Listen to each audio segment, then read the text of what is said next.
গ্রন্থরাজ অমল পুরাণ শ্রীমদ্ ভাগবতম তৃতীয় স্কন্ধ 15 নম্বর অধ্যায়ের আমরা আজ 43 নম্বর শ্লোক পাঠ করে শ্রবণ করব।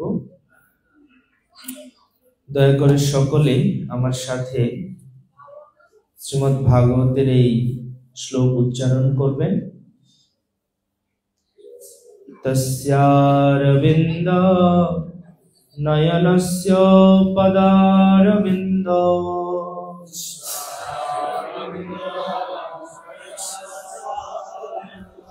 কিঞ্জালমিশ্র তুলসী মকরন্দ বায়ু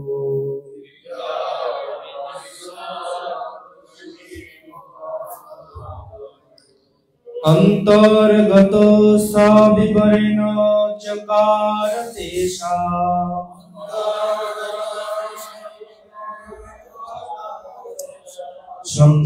শঙ্খোক্ষরম যুসমপি চিত্ততন্ব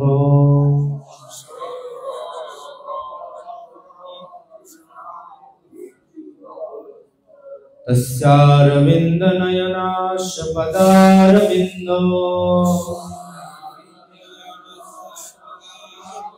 কিঞ্জালমিশ্র তুলসী মকরন্দ বায়ু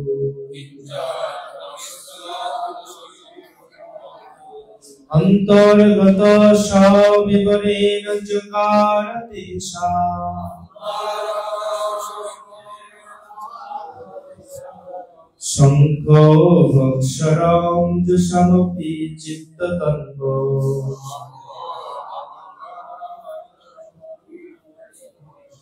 তস্যারবিন্দ নয়নস্য পদারবিন্দ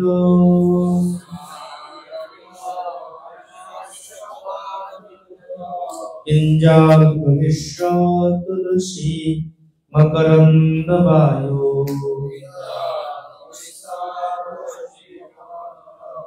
অন্তর্গত সবিবরেণ চকার তেষাং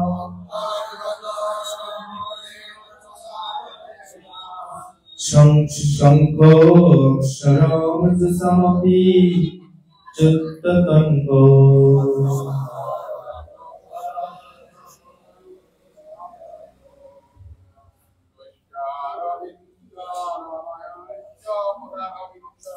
তস্যারবিন্দ নয়নস্য পদারবিন্দ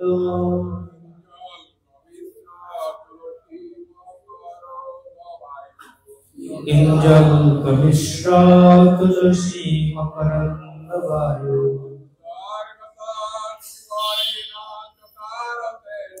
অন্তর্গত সবিবরেণ চকার তেষাং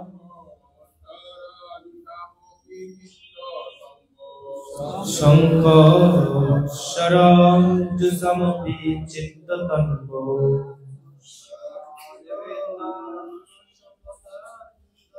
তস্যারবিন্দ নয়নস্য পদারবিন্দ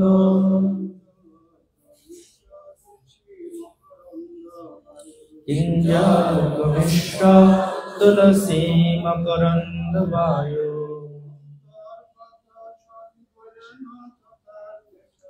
অন্তর্গত সবিবরেণ চকার তেষাং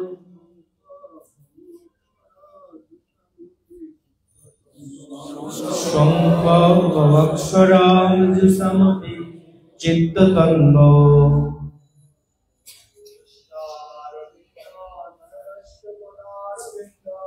তস্যারবিন্দ নয়নস্য পদারবিন্দ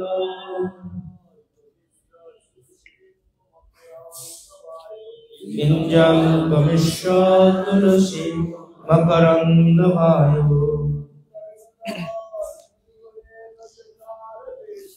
অন্তর্গত সবিবরেণ চকার তেষাং শঙ্খোক্ষরম যুসমপি চিত্ততন্ব। মাতাজিগণ,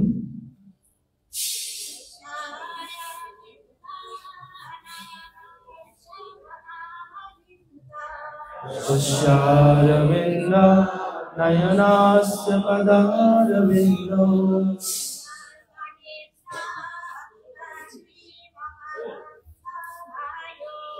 किञ्जाल्पमिष्टा तुलसी मकरन्दवायो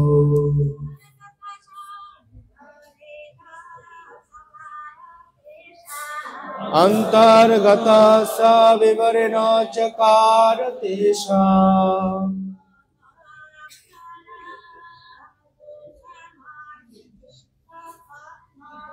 शङ्खाक्षरांश समपि চিত্ততন্ন।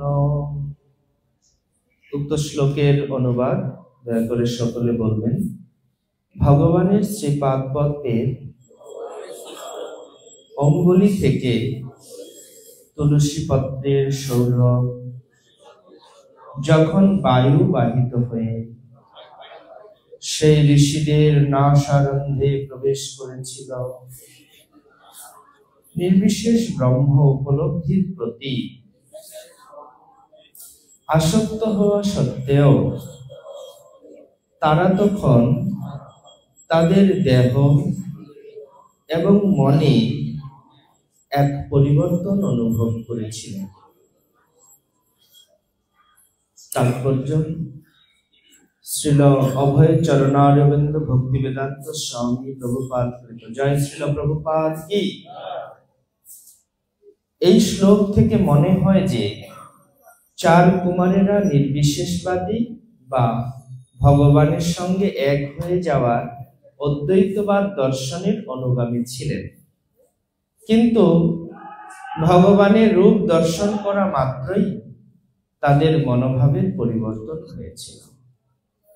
পক্ষান্তরে বলা যায় যে কঠোরভাবে চেষ্টার মাধ্যমে ভগবানের সঙ্গে এক হয়ে যাওয়ার ব্রহ্মানন্দ যা নির্বিশেষবাদীরা অনুভব করে থাকেন, তা ভগবানের অপ্রাকৃত সৌন্দর্য মণ্ডিত রূপ দর্শন করা মাত্রই পরাভূত হয়ে যায়। তুলসীর সৌরভ মিশ্রিত এবং বায়ু বাহিত ভগবানের শ্রী পাদপদ্মের সুগন্ধ তাদের মনের পরিবর্তন সাধন করেছিল। পরমেশ্বর ভগবানের সঙ্গে এক হয়ে যাওয়ার পরিবর্তে তারা তার ভক্ত হওয়াকে শ্রেয় বলে মনে করেছিলেন।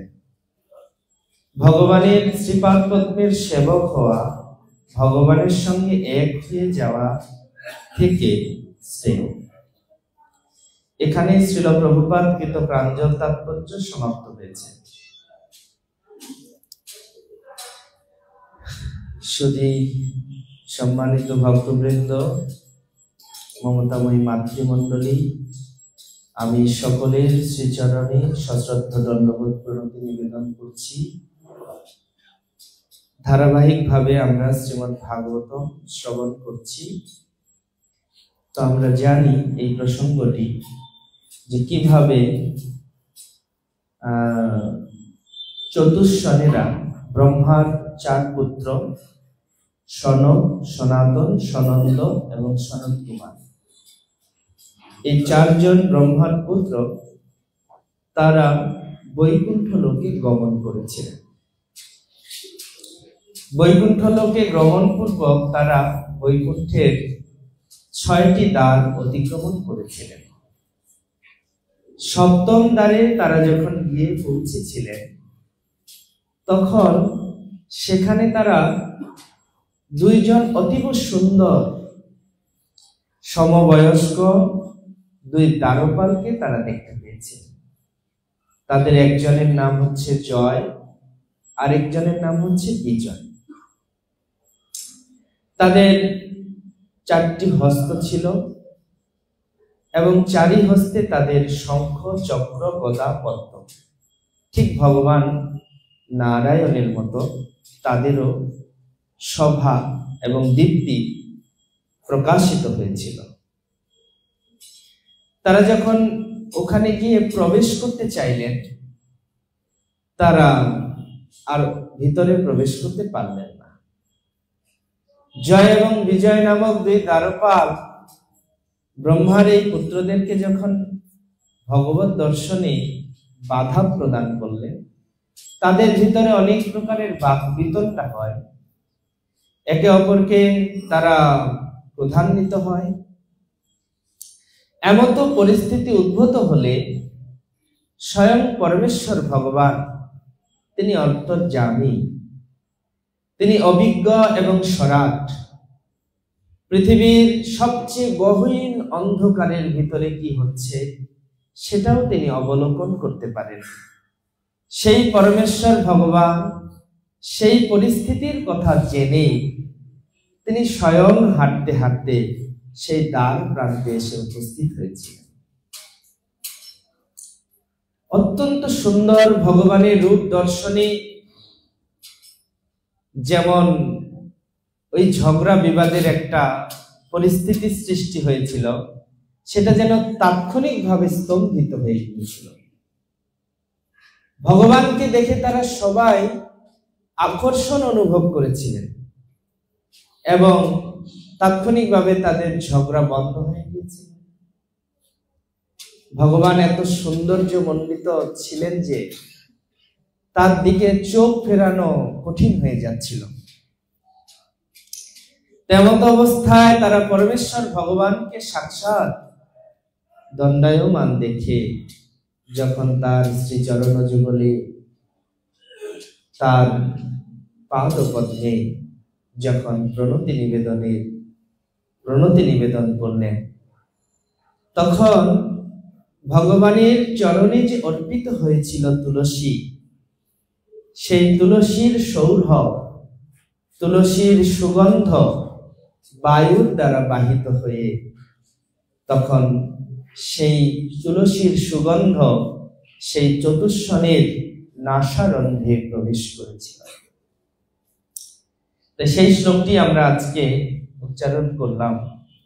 তস্যার বিন্দ নয়নস্য পদার বিন্দ। সেই পরমেশ্বর ভগবান তার চরণে তুলসী অর্পিত হয়েছে। কিঞ্জল্ক মিশ্র তুলসী মকরন্দ বায়ু। তার চরণে যে তুলসী অর্পিত হয়েছে, সেই তুলসীর আঘ্রাণ, সেই তুলসীর সৌরভ কাদের হৃদয়ে প্রবেশ করছে? মকরন্দ বায়ু অন্তর্গত সবিবরেণ চকার তেষাম।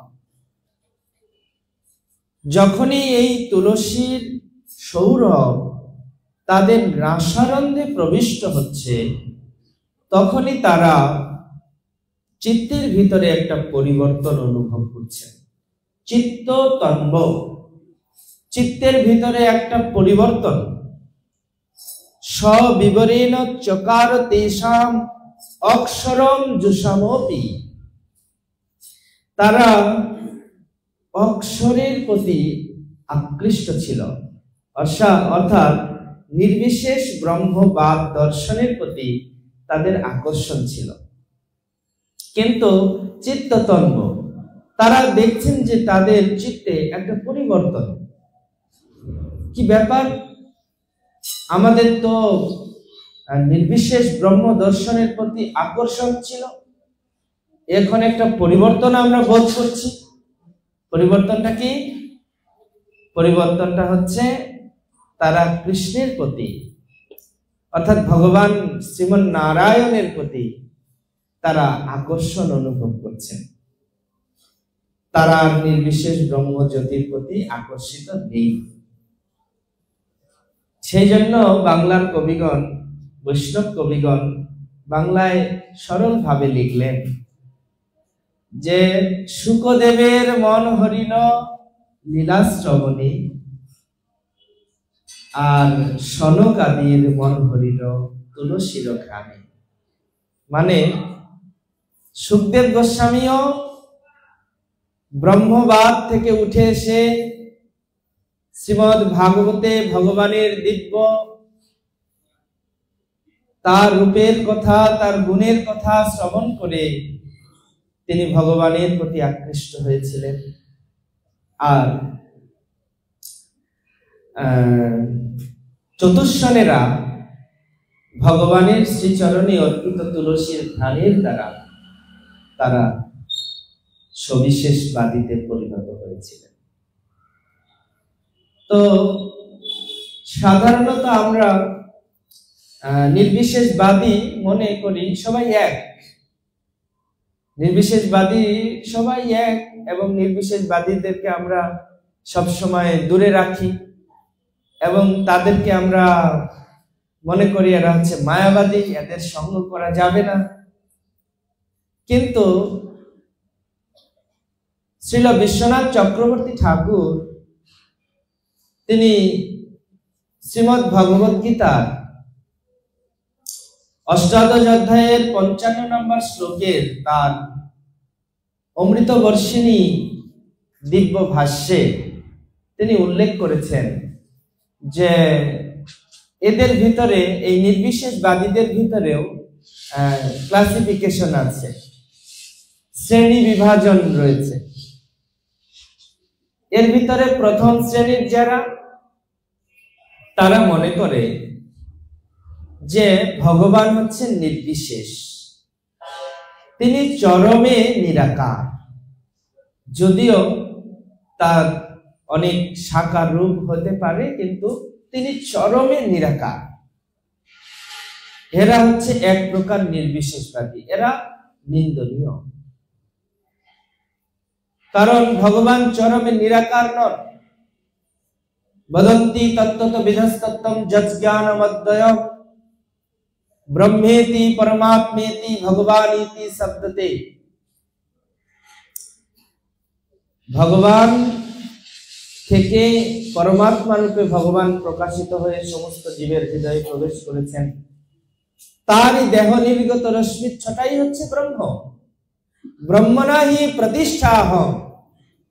ভগবান ভগবদ গীতায় ক্লিয়ার করেছেন যে এই যে নির্বিশেষ ব্রহ্ম জ্যোতি, সেটার প্রতিষ্ঠাতা হলেন স্বয়ং পরমেশ্বর ভগবান। সুতরাং চরমে ভগবান নির্বিশেষ নন। কিন্তু একটা শ্রেণী আছে যারা মনে করে, এর আরেকটা শ্রেণী হচ্ছে যারা মনে করে যে ব্রহ্ম তো নির্বিশেষ, কিন্তু এমনকি কৃষ্ণের যে রূপ, কৃষ্ণ যে এই জগতে অবতীর্ণ হয়েছেন, তার অপ্রাকৃত বপু বা শরীর, সেটাও ত্রিগুণময়। এমনকি তারা ভগবানের যে শ্রী বিগ্রহ, যেটা সচ্চিদানন্দ বিগ্রহ, সেই শ্রী বিগ্রহকেও তারা মনে করে মায়া রচিত। এই জন্য এরা কৃষ্ণে অপরাধী। এই দুই শ্রেণীর নির্বিশেষবাদী কৃষ্ণের প্রতি অপরাধী। আর এদের প্রসঙ্গেই চৈতন্য মহাপ্রভু বললেন, মায়াবাদী ভাষ্য শুনলে হয় সর্বনাশ।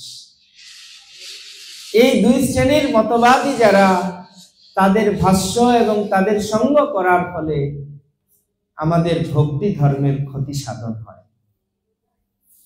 সুতরাং এরা নিন্দনীয়। কিন্তু আর দুই শ্রেণীর ব্রহ্মবাদী আছে, ব্রহ্মজ্ঞানী আছে, তারা নিন্দনীয় নয়। কারা তারা? তাদের ভিতরে এক শ্রেণী জানে যে ভগবত ভক্তির যে কর্ম রয়েছে, সেটা অনুশীলন না করলে পাওয়া যাবে না।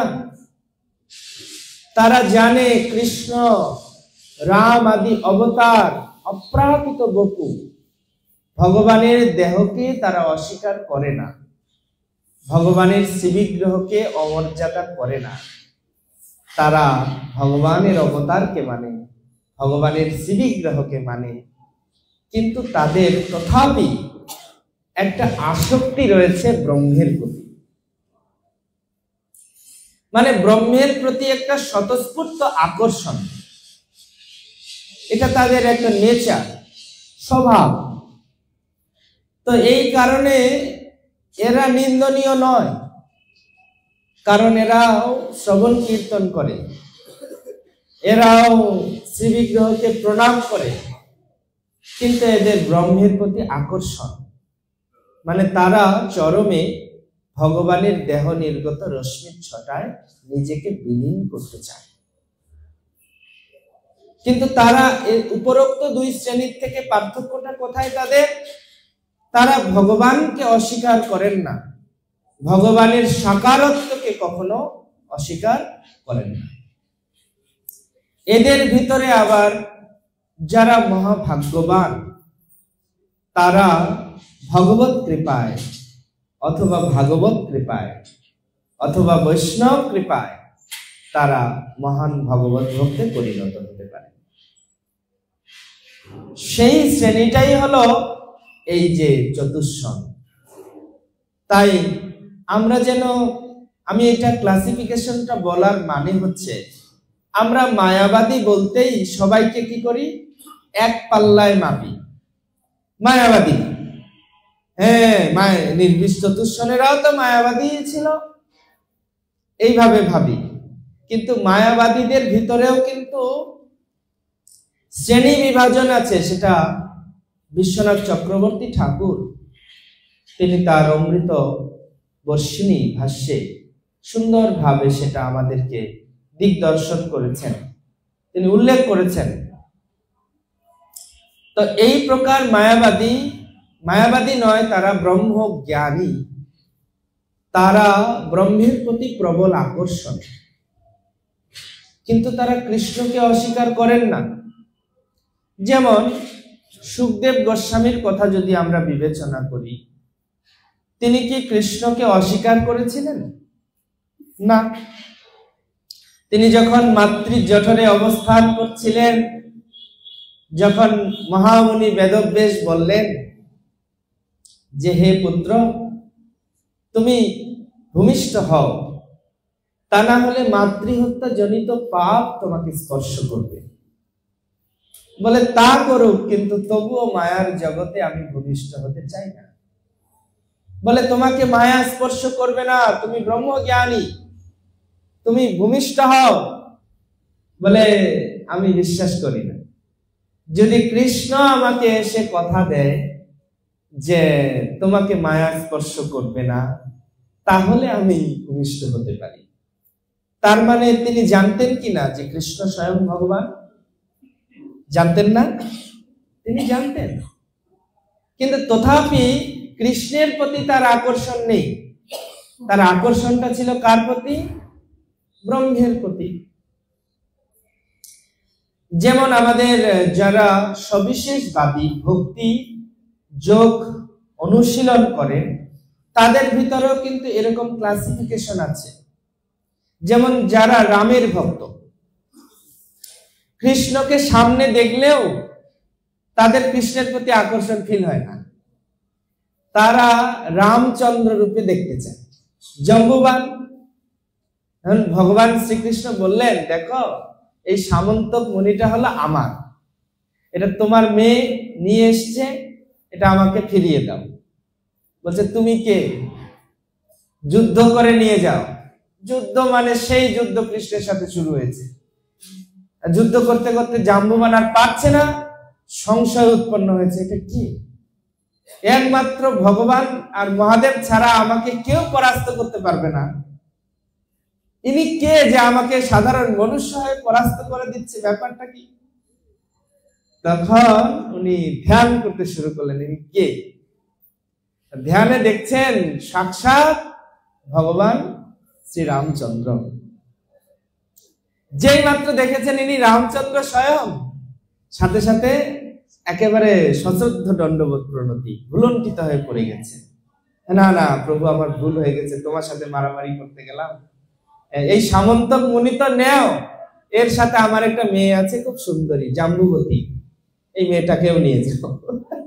ভগবানের লাভ হলো, ভগবান যুদ্ধ করতে গেলেন সামন্তক মুনির জন্য, সাথে সাথে একটা সুন্দরী বউ পেয়ে গেলেন, তাই না? তো এইরকম অনুপম মল্লিক, রূপ গোস্বামী সনাতন গোস্বামীর কনিষ্ঠ সহোদর অনুপম ভট্ট, ইনি শ্রীল জীব গোস্বামীর পিতৃদেব। আজকে শ্রীল জীব গোস্বামীর তিরোভাব তিথি। তো ইনি ছিলেন রামচন্দ্রের প্রতি আসক্ত। তো এক সময় চিন্তা করলেন যে আমার জ্যেষ্ঠ ভ্রাতারা তারা রাধা কৃষ্ণের আরাধনা করেন, চৈতন্য মহাপ্রভুর যে রাধা কৃষ্ণের দর্শন, আরাধ্য ভগবান ব্রজেশ্ব তনয় তদ্ধাম বৃন্দাবনম রম্যা কাচিৎ ব্রজবধূ বর্গেন জাকল্পিতা শ্রীমদ্ ভাগবতম প্রমাণম অমলম প্রেম কুমার্থম মহান শ্রী চৈতন্য মতবিদম তত্রাদরণ করো।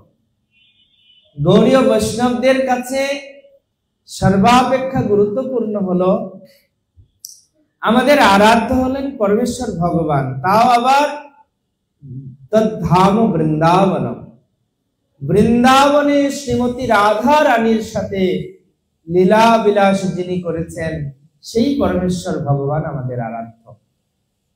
আর আরাধনাটা আমরা কিভাবে করি?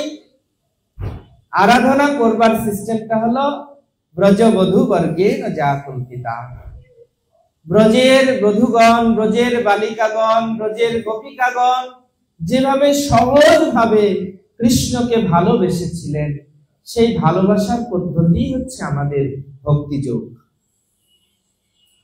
শ্রী চৈতন্য মতবিদম শ্রীমদ্ ভাগবতম প্রমাণম অমলম, এই যে প্রেম, সেই প্রেমের প্রমাণ হচ্ছে শ্রীমদ্ ভাগবত পুরাণ।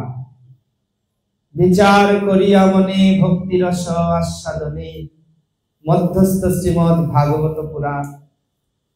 তো এই ভাগবত পুরাণ হচ্ছে আমাদের প্রমাণ শিরোমণি, প্রেম কুমার্থ মহান শ্রী চৈতন্য মতবিদম তত্রাদরণ করো। শ্রীমৎ চৈতন্য মহাপ্রভু যে মত স্থাপন করে গেছেন সেই মতেই আমাদের যত্ন, সেই মতেই আমাদের আদর, সেই মতেই আমাদের নিষ্ঠা। চৈতন্য দেবের মত ভিন্ন অন্য কোন প্রকার দর্শনে, কোন প্রকার মতে, কোন প্রকার আলাপে আমাদের কোন প্রকার যত্ন নেই, আদর নেই, শ্রদ্ধা নেই। একমাত্র চৈতন্য মহাপ্রভুর দর্শনেই আমাদের শ্রদ্ধা। বিশ্বনাথ চক্রবর্তী ঠাকুর এই সিদ্ধান্ত স্থাপন করে গেছেন। তো সেই বিশ্বনাথ চক্রবর্তী ঠাকুর বর্ণনা করলেন যে মায়াবাদীদের ভিতরেও একটা শ্রেণী আছে যারা কৃষ্ণের বিগ্রহকে মানেন, পরমেশ্বর ভগবানের অবতরণকে বুঝেন, কিন্তু তবুও তাদের নির্বিশেষ ব্রহ্মের প্রতি একটা আকর্ষণ থেকে যায়। এদের ভিতরে যারা অত্যন্ত ভাগ্যবান, তারা ভগবত ভাগবত কৃপায় মহান ভগবত ভক্তে পরিণত হতে পারেন। সেই মহাভাগ্যবানদের ভিতরে সুখদেব গোস্বামীও পড়েন। সেই মহাভাগ্যবানদের ভিতরে এখানে আমরা চতুষ্ষণকেও দেখতে পাচ্ছি। ভগবানের সরাসরি কৃপায় ভগবান যখন আসলেন, নিজেই চলে আসলেন, তার চরণের অর্পিত তুলসীর ঘ্রাণে তাদের চিত্তের পরিবর্তন অনুভব হল।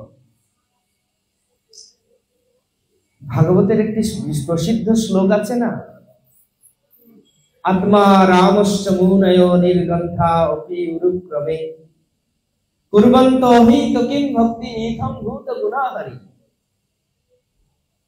আত্মা রামশ্চ মুনয়, আত্মারাম মুনিগণ যারা আত্মানন্দ, আত্মাতেই রমণ করে আনন্দ প্রাপ্ত হতে পারেন, যাদের আনন্দ পাবার জন্য আলাদা কারোর প্রয়োজন নেই, কিছুর প্রয়োজন নেই, সেই আত্মারাম মুনিগণ ইথম ভূত গুণহরি, পরমেশ্বর ভগবানের গুণের প্রতি আকৃষ্ট হন। পরমেশ্বর ভগবানের বীর্যবতী যে গুণ মহিমা, তার প্রতি তারা আকৃষ্ট হয়ে পড়েন। যেমন আমরা এখানে দেখছি চতুষ্ষণেরা তারা ভগবানের প্রতি আকর্ষণ অনুভব করছেন, চিত্তে একটা পরিবর্তন অনুভব করছেন। আপনি একটা বিচার করুন যে নির্বিশেষবাদীরা ভগবানের গুণের প্রতি, ভগবানের কথার প্রতি, ভগবানের রূপের প্রতি আসক্ত হবার ফলে তারা সবিশেষবাদীতে পরিণত হয়েছে, তারা ভগবত ভক্তে পরিণত হয়েছে, কিন্তু কোন ভগবত ভক্ত এ পর্যন্ত কোন ভগবত ভক্ত কোনদিন নির্বিশেষবাদীতে পরিণত হয় নাই। হয়েছে? কোনদিন হয় নাই। হ্যাঁ, ভগবত ভক্ত ভগবত ভক্তির পথ থেকে বিচ্যুত হয়েছে, বা ভগবত ভক্তি তার অধঃপতন ঘটেছে, সেখান থেকে অধঃপতন ঘটে তিনি ইন্দ্রিয় তৃপ্তিতে যুক্ত হয়েছেন, কিন্তু নির্বিশেষবাদীতে কখনো প্রবেশ করেননি। হবে না এটা। কিন্তু অসংখ্য প্রমাণ আছে যে নির্বিশেষবাদীরা তারা ভগবানের গুণের কথা শুনে, ভগবানের রূপের দর্শন করে তারা প্রভাবিত হয়ে মহান ভগবত ভক্তে পরিণত হয়েছে। এটা প্রমাণ করে যে কোনটা শ্রেষ্ঠ। কোথায় গেলে আর ব্যাক করার দরকার নেই। কৃষ্ণকে বলা হয় ভূমা। ভূমা মানে যাকে পেলে আর পাওয়ার কোনো বাকি থাকে না, যাকে দেখলে আর দেখার কোনো বাকি থাকে না, যাকে শুনলে, যার সেবা করলে, যাকে প্রাপ্ত হলে আর কিছুই বাকি থাকে না পাওয়ার। সেটাই হচ্ছে ভূমা সুখ। তো এই ভূমা সুখের জন্যই আমাদের বৈষ্ণবাচার্যগণ তারা আমাদেরকে সেই সুখের, সেটা প্রাপ্তির উপায় আমাদের কাছে উন্মোচিত করেছেন। সেটা আমাদেরকে পেতে হবে। প্রভুপাদ এখানে তাৎপর্যে লিখলেন যে ভগবত ভক্তেরা কখনোই ব্রহ্ম জ্যোতিতে অথবা ভগবানের সাথে বিলীন হতে চান না, কারণ তাদের একমাত্র বিষয় হলো সেবা। সেই জন্য তারা যদি বিলীন হয়ে যায় তাহলে তো সেবা রইল না। এই জন্য তারা কখনোই নির্বিশেষ ব্রহ্মে বিলীন হতে চান না। এই প্রসঙ্গে শ্রীমদ্ ভাগবতে বলা হয়েছে, শালক্য ষষ্ঠী সামীপ্য সারূপ্যম একত্বম উতঃ দীয়মানম ন গৃহ্ণন্তি বিনা মৎসেবনম জনা। ভাগবত বলছে, ভগবান স্বয়ং বলছেন যে শালক্য, ষষ্ঠী, সামীপ্য এবং সাযুজ্য অর্থাৎ একত্বম উতঃ মানে ভগবানের ব্রহ্মে জ্যোতির সাথে এক হয়ে যাওয়ার যে মুক্তি, সেটাকে বলা হয় সাযুজ্য মুক্তি। কিন্তু সেই মুক্তিও ভক্তরা একটাও গ্রহণ করে না। দীয়মানম ন গৃহ্ণন্তি বিনা মৎসেবনম জনা। দিলেও নেয় না, গিয়ে সাধলেও নেয় না, নেও না একটা একটা একটা এই মুক্তি নাও, বলে ভগবানের মতো ঐশ্বর্য না, চলবে না। বলে ভগবানের মতো লোক, বৈকুণ্ঠ লোক না, বলে ভগবানের মতো রূপ সৌন্দর্য নাও, তাও না। তাহলে কি নেবে? তাহলে ভগবানের সাথে সাথে বাস করো, ভগবানের মতোই সুখ ভোগ করো। না না, তাও নেব না। শালক্য মুক্তি তাও নেব না। বলে তাহলে এক কাজ করো, ভগবানের জ্যোতির সাথে বিলীন হয়ে যাও, ব্রহ্মসুখ। না, সেটা তো প্রশ্নই আসে না, সেটা তো প্রশ্নই আসে না। বৈষ্ণবাচার্য বলেন ওটা নরক। কৈবল্যম নরকায়তে, ওটা নরক। কেন নরক? ওখানে কোনো বিচিত্রতা নেই, খালি ওই নিদ্রার সুখের মতো ব্রহ্মে বিলীন হয়ে এক প্রকার নিদ্রার সুখের অনুভূতি। সেবা নেই, বিচিত্রতা নেই, ভালোবাসার আদান প্রদান নেই। ওখানে গিয়ে করবো কি? ওটা নরক। যদি ওটা নরক না, মানে বৈষ্ণব আচার্যদের দৃষ্টিতে ওটা নরক। ওটা নরক না, ওটা ব্রহ্মসুখ। তো দীয়মানম ন গৃহ্ণন্তি, দিলেও নেয় না, বিনা মৎসেবনম জনা, তারা আমার সেবা ভিন্ন আর কিছুই প্রার্থনা করে না।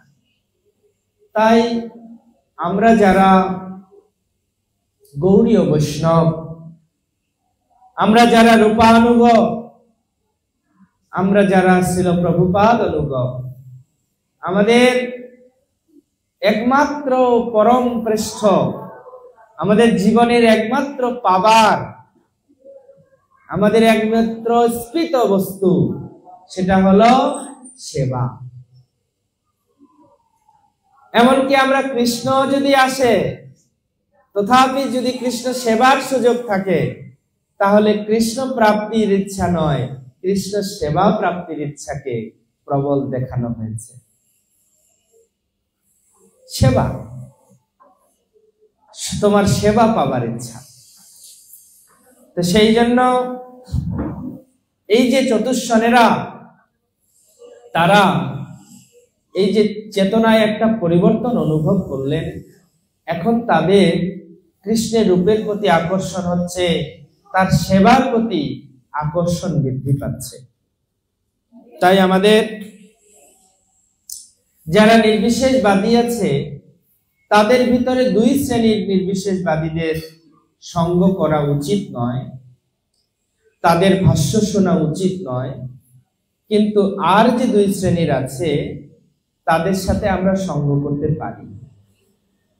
তারা নিন্দনীয় নয়, বরঞ্চ তারা প্রশংসনীয়, আদরণীয়।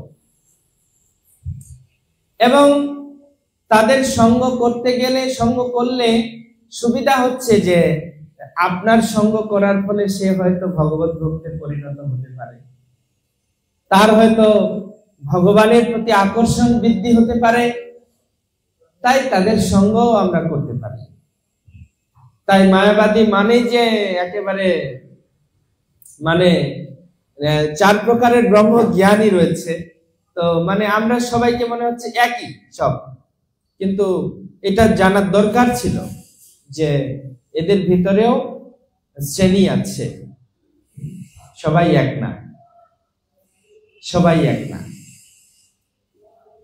যাই হোক, আজকের শ্লোকে এটা আমরা দেখলাম।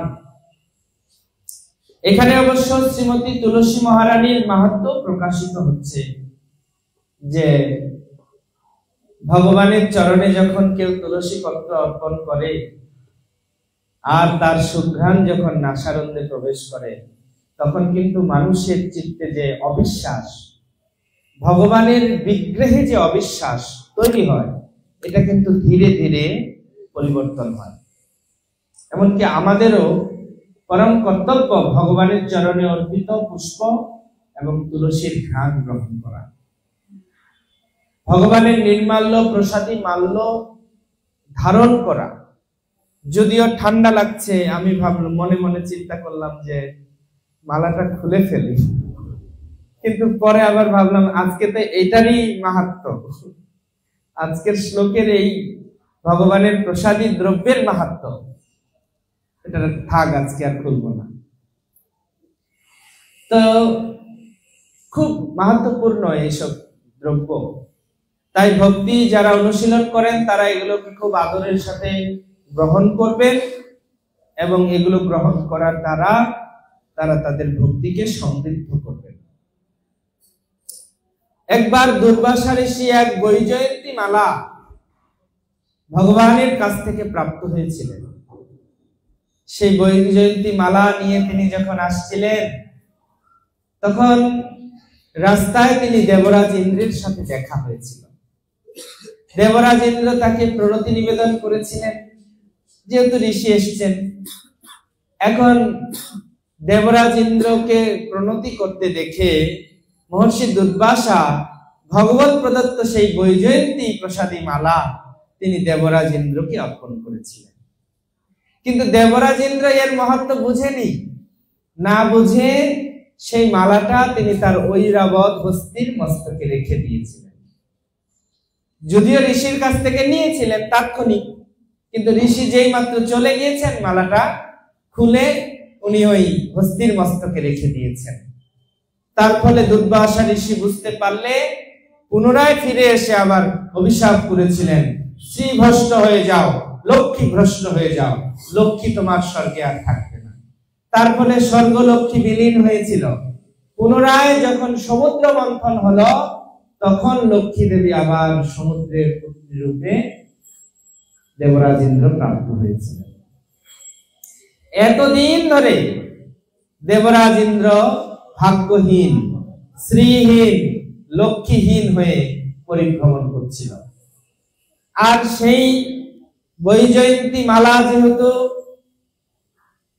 সেই হস্তির মস্তকে রাখা হয়েছিল, তাই সেই হস্তি এমন সৌভাগ্য প্রাপ্ত হয়েছিল যে এক সময় যখন গণেশের মস্তকের প্রয়োজন, গণেশের একটা মাথার দরকার, তখন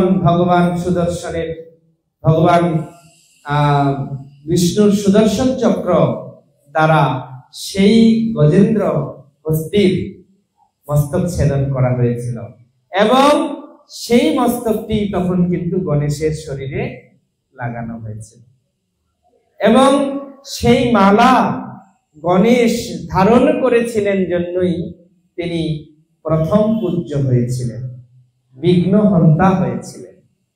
তিনি সমস্ত শুভ কার্যের বিঘ্ন বিনাশ করেন। ইভেন আমাদের ভক্তি জীবনেরও বিঘ্ন তিনি বিনাশ করেন। কিভাবে?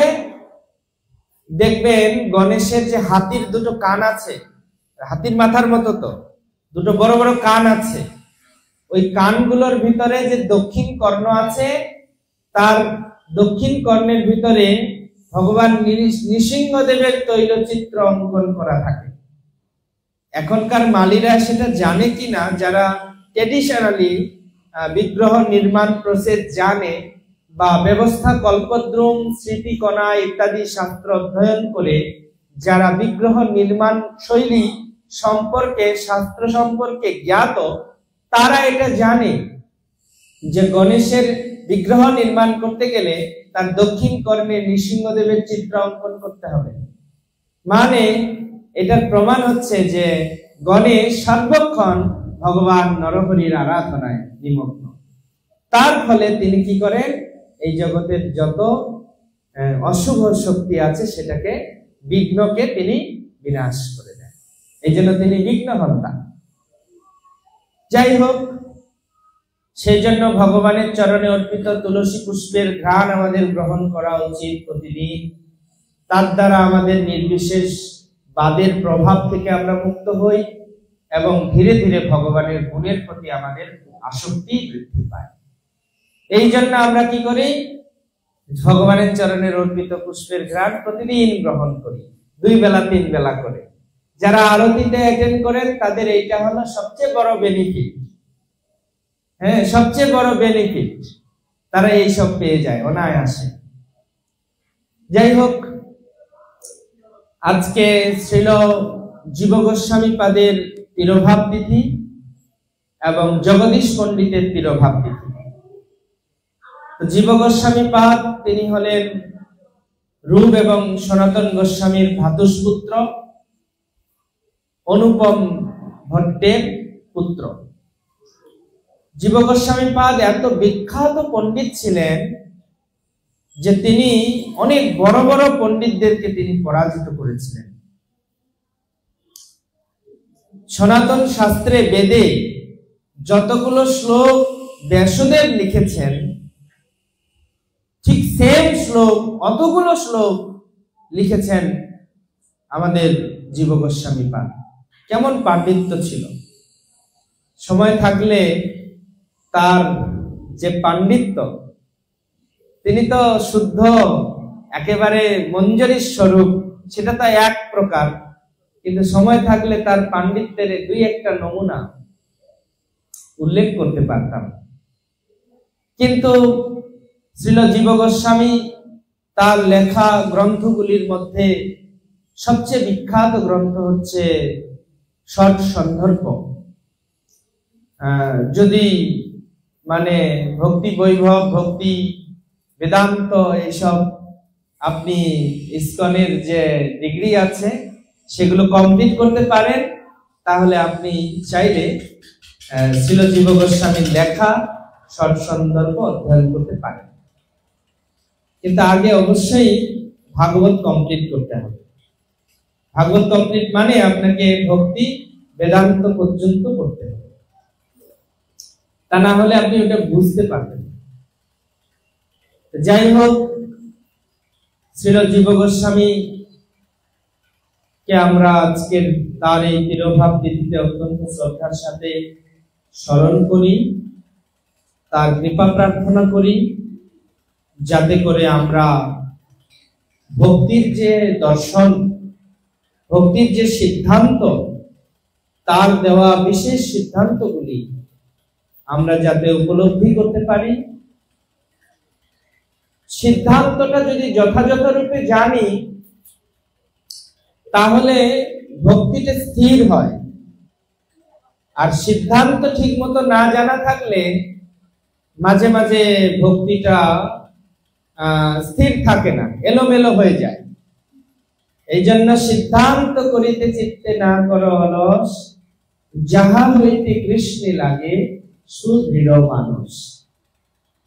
তাই সিদ্ধান্ত জানতে গেলে শ্রীল রূপ গোস্বামী, শ্রীল সনাতন গোস্বামী, শ্রীল জীব গোস্বামী, শ্রীল ভক্তি বিনোদ ঠাকুর, বিশ্বনাথ চক্রবর্তী ঠাকুর, শ্রীল বলদেব বিদ্যাভূষণ প্রভু, ভক্তি বিনোদ ঠাকুর এবং আন্তর্জাতিক কৃষ্ণ ভবনামৃত সংঘের প্রতিষ্ঠাতা শ্রীল প্রভুপাদের লেখাগুলি আমাদের যত্ন সহকারে অধ্যয়ন করতে হবে।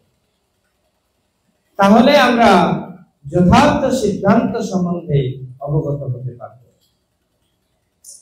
আর এইভাবে সিদ্ধান্ত সম্বন্ধে অবগত হওয়ার ফলে আমাদের ভক্তি হৃদয়ে স্থায়ী ভাব পোষণ করবে, আর ভক্তি অস্থির হবে না। তো সময় ইতিমধ্যে অতিক্রান্ত, আমি আর আজকে প্রশ্ন উত্তর নিচ্ছি না।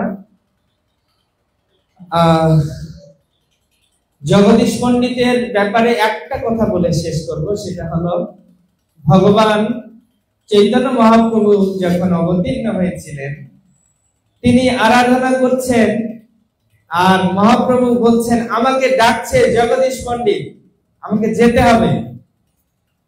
এখন নদীর ওই পারে ওনার বাড়ি, উনি গিয়ে বলছে তুমি তো আমাকে ডাকছো, তুমি আমার আরাধনা করছো। বলেন তুমি কি করে জানলে যে আমি আজকে পুজো করছি, তুমি পুজোর নৈবেদ্য খেতে চাচ্ছ? মানে তার সাথে একটা ঘনিষ্ঠ লীলা করেছিলেন চৈতন্য মহাপ্রভু একদম শিশুকালে। তাকে বুঝিয়েছিলেন যে আমি অন্তর্যামী, আমি সেই, আমি সবকিছু জানি, আমি সর্বজ্ঞ। তো সেই জগদীশ পণ্ডিতেরও আজকে তিরোভাব তিথি, আমরা তার কাছে তার শ্রীচরণে প্রার্থনা করি যাতে চৈতন্য মহাপ্রভুর লীলা রসে আমরা নিমগ্ন হতে পারি। জয় গৌর ভক্ত বৃন্দ, গৌর যাদের প্রাণ, সবাই মিলে করো মোরে প্রেম ভক্তি দান। জয় অমর পুরাণ শ্রীমদ্ ভাগবতম কি, সমাবেত ভক্ত বৃন্দ কি, অনন্ত কোটি বৈষ্ণব বৃন্দ কি। তাই গৌর প্রেমানন্দে হরি হরি।